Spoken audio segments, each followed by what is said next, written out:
love the Saturn. I have a lot of love in my heart for the Saturn. You're a big apologist of that thing. I don't think I'm an apologist because the Sega Saturn is not something you need to apologize for. Oh!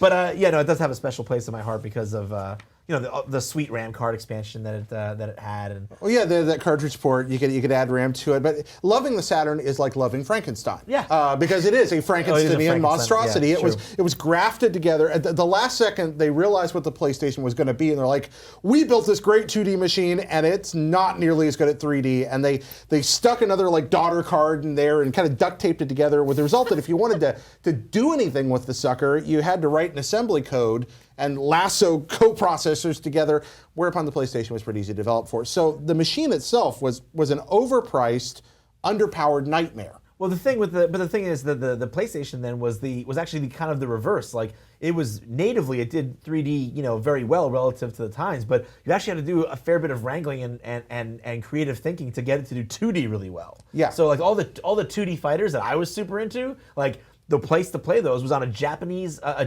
Saturn with a 4 meg RAM card, and that was like the way to experience it. Well, that's it. There was such a great software library. The hardware was awful, and despite that, there were just bukus of wonderful games. So it was an importer's paradise, but we got some good games on this side of the pond as well. You dropped a ticked off and now bukus. You are really committing to the 95. I am committing to the 90s. Now you actually you lived in Japan for a while. Yeah. And you have stories about collecting Sega Saturn. Collecting Sega Saturn in Japan when I lived there was just a singular delight, because with a few very expensive discs aside, it's cheap. You can go to thrift stores and just find mounds of Saturn games for 100 yen each. And so I bought a Saturn in a box for $1 with that excellent Japanese controller, brought it home, and then I had like my two Bomberman multi-taps put together for 10-player Saturn Bomberman, and I'm buying these discs for $1 a piece and discovering all these amazing games I never knew existed, and these wonderful compilations, and these incredible 2D fighters, and these great shooters. So many good shooters on the Saturn. And then I did go out and drop the 150 for Radiant Silver Gun, and which was worth every penny.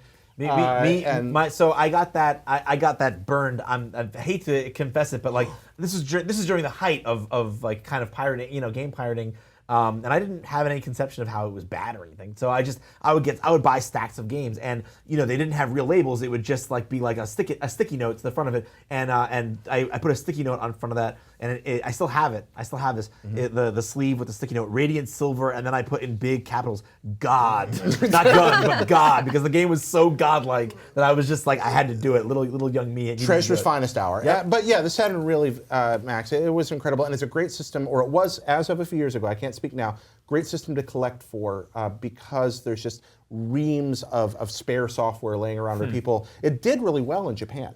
And so people eventually sold their collections off, and there's just a surplus of good Saturn games there. Okay, so if you got a garage that's looking kind of empty, just want to fill it up with something.